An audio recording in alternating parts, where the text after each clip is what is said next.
2-1 defeat to Chesterfield and a frustrating afternoon all around. Yeah, as you said, massively frustrating. In possession, we didn't move it and we didn't keep it good enough. Second half, got pinned back in. We defended okay at points, but the sheer volume of opportunity for them to be in our final third, it was too much to concede to Chesterfield. And you said opportunities in the final third. That seems to be particularly a problem early on. It's 3 games on the road now where we've been behind. What do you think's happening? What do you think the problem is there? It's got to be a mindset, mentality. It's the goal we've conceded is a mistake. You don't miss into a game, no matter what level of football that you play at. The first 20 minutes, you're working yourselves out. It's a bit like a boxing match. You're trying to work each other out. We've tried to reverse a pass into midfield.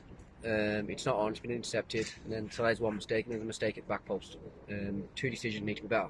First decision, should be dropped into the channel. We've got the forward players are running there, expecting it. Gone for the reverse, not happened, and then decision at the back post needs to be better with the header. He doesn't know where their centre forward is. He's tried to head it back to the goalkeeper, made the wrong decision. Centre forward's gambled, going to touch it away.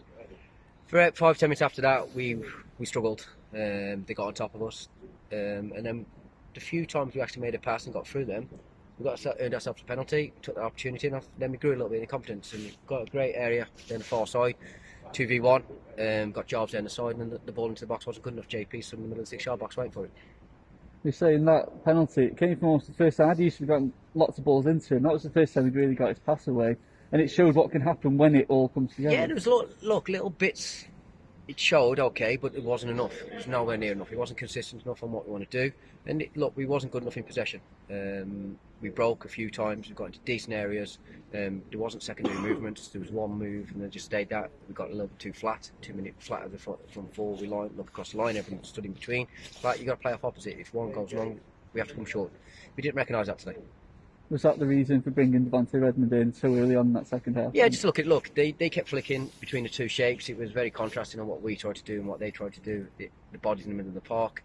They used the bottom of their box midfield to say better than what we used ours. We didn't make passes on the back end of it. They used it, so we just tried to flip it and go a bit more secure, one down and nullify their number 10. And then knowing what Dev's areas of the player, he can also break from midfield. We had to keep changing. We tweaked 1-2 things, and I flipped to a 4-2-3-1 at the end just to try and nullify it, bring the wing.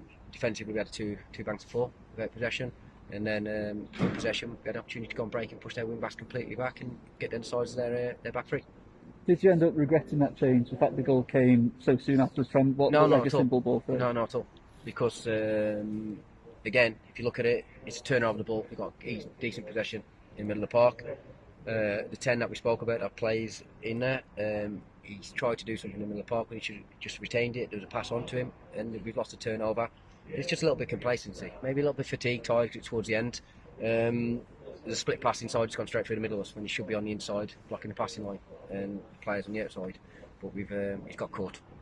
A word on the lads that came on, especially Devontae Redmond. What's he got to do to get himself into more regular appearances? Obviously, his first game of the season. He's got to be consistent on what he does. We've had conversations with Debs. He knows where I stand and what I want from him. Every day he has to be the best version of Devontae Redmond in training. Not just little bits and pieces there every single day. If he brings it every single day, the lad's got something to offer us as a football club. So there is a future for him at Wrexham? Yeah, there's a future for everybody. Look, we're in the window. But we're looking at adding and recruiting. Whether that happens next week, we'll have to wait and see. And for players that are still here, they've still got a part to play. As I said, consistency is key. Habits of training every single day, being absolutely at it. And then we've got 20 outdoor players, and I've got decisions to make on the back end of that. You mentioned the transfer window. Obviously, frustrating week in some senses. You've spoken so often about trying to keep the players out of the takeover news, but how has it been for you as a manager, not really knowing how to move forward at the moment? Oh, look, it is what it is. It's at the last place where it needs to be, I'm told, and I believe it to be. And so when it gets fully confirmed, we've been proactive, and I'm sure it's when it gets fully confirmed, we'll have 1 or 2 additions to follow straight through. Regardless of that, the fixtures come thick and fast now. What are you going to be doing for players before look, as I said, there's bits that was okay, but more bits that were not so okay, if I'm honest. We got pinned back too much, and when we did get it up there to the front players, it didn't stick enough. There wasn't a platform to play off to set back midfield for runners to get behind. But then when a few top opportunities we got into the final third, Reece broke really well from the halfway line, got down the side of him, decent ball back. That's from my right wing back. We got Jordan heading back across the goal at the back post. JP just bounced up, so he has to wait to drop down. Left foot, if he's on his right, I'd back him to score, and the kid's just got a great block on it with his head. That puts us 2-1 up. Yeah.